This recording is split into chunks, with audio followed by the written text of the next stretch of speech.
will be unnecessary to proceed with the details of the solution. I have said enough to convince you that ciphers of this nature are readily soluble, and to give you some insight into the rationale of their development.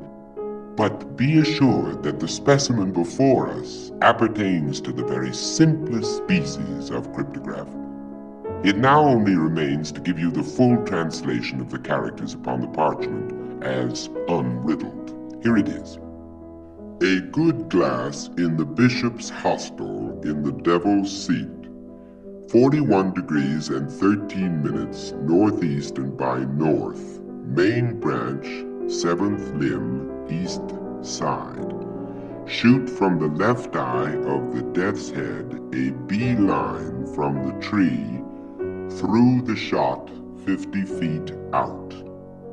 But, said I, the enigma seems still in as bad condition as ever. How is it possible to extort a meaning from all this jargon about devil's seats, death's heads, and bishops' hostels? It left me also in the dark, replied Legrand, for a few days, when one morning it entered into my head quite suddenly that Bishop's Hostel might have some reference to an old family of the name of Bessop, which time out of mind had held possession of an ancient manor house about 4 miles to the northward of the island. I accordingly went over to the plantation and reinstituted my inquiries among the older Negroes of the place.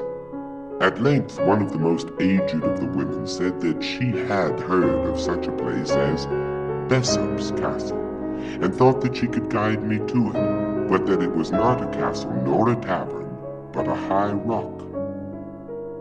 The castle consisted of an irregular assemblage of cliffs and rocks, one of the latter being quite remarkable for its height, as well as for its insulated and artificial appearance. I clambered to its apex, and then felt much at a loss as to what should be next done. While I was busied in reflection, my eyes fell upon a narrow ledge in the eastern face of the rock, perhaps a yard below the summit upon which I stood. A niche in the cliff, just above it, gave it a rude resemblance to one of the hollow-backed chairs used by our ancestors. I made no doubt that here was the Devil's Seat, alluded to in the manuscript, and now I seemed to grasp the full secret of the riddle. The good glass, I knew, could have reference to nothing but a telescope, for the word glass is rarely employed in any other sense by seamen. Now here, I at once saw, was a telescope to be used and a definite point of view, admitting no variation from which to use it. Nor did I hesitate to believe that the phrases 41 degrees and 13 minutes and northeast and by north were intended as directions for the leveling of the glass. Greatly excited by these discoveries, I hurried home, procured a telescope, and returned to the rock. I let myself down to the ledge and found that it was impossible to retain a seat upon it except in one particular position. This fact confirmed my preconceived idea. I proceeded to use the glass. Of course, the 41 degrees could allude to nothing but elevation above the visible horizon, since the horizontal direction was clearly indicated by the words northeast by north. This latter direction I at once established by means of a pocket compass, then pointing the glass as nearly at an angle of 41 degrees of elevation as I could do it by guess, I moved it cautiously up and down until my attention was arrested by a circular rift or opening in the foliage of a large tree that overtopped its fellows in the distance. In the center of this rift, I perceived a white spot, but could not at first distinguish what it was. Adjusting the focus of the telescope, I again looked, and now made it out to be a human skull. Upon this discovery, I was so sanguine as to consider the enigma solved, for the phrase main branch, 7th limb, east side could refer only to the position of the skull upon the tree, while shoot from the left eye of the death's head admitted also of but one interpretation in regard to a search for buried treasure. I perceived that the design was to drop a bullet from the left eye of the skull and that a B line, or in other words a straight line, drawn from the nearest point of the trunk through the shot, or the spot where the bullet fell, and thence extended to a distance of 50 feet, would indicate a definite point. And beneath this point, I thought it at least possible that a deposit of value lay concealed.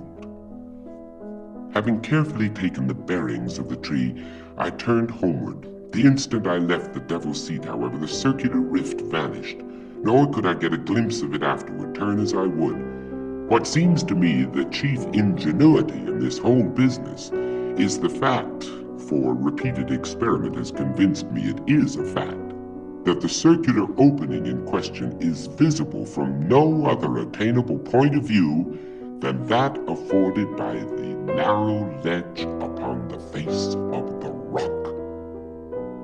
In this expedition to the bishop's hostel, I had been attended by Jupiter, who had no doubt observed for some weeks past the abstraction of my demeanor, and took especial care not to leave me alone. But on the next day, getting up very early, I contrived to give him the slip and went into the hills in search of the tree. After much toil, I found it. When I came home at night, my valet proposed to give me a flogging. With the rest of the adventure, I believe you are as well acquainted as myself.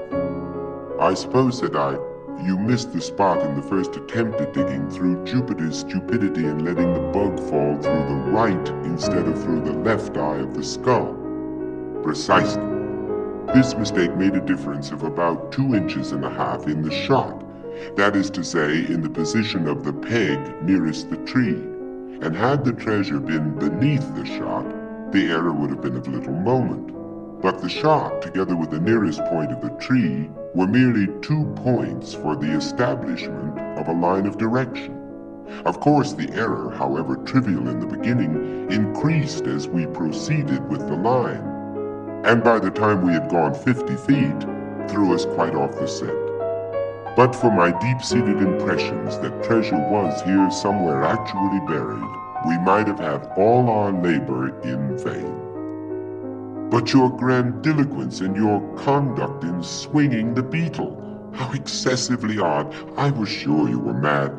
And why did you insist upon letting fall the bug instead of a bullet from the skull? Why, to be frank, I felt somewhat annoyed by your evident suspicions touching my sanity, and so resolved to punish you quietly in my own way by a little bit of sober mystification. For this reason I swung the beetle, and for this reason I let it fall from the tree. An observation of yours about its great weight suggested the latter idea. Yes, I perceive. And now there is only one point which puzzles me.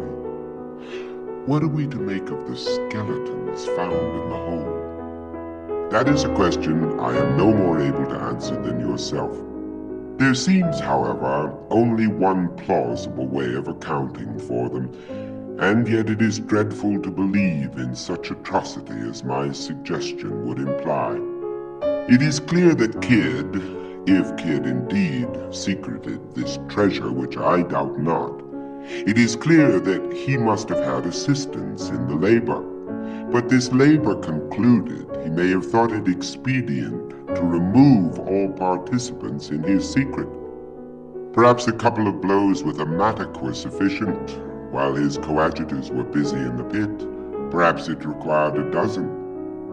Who shall tell?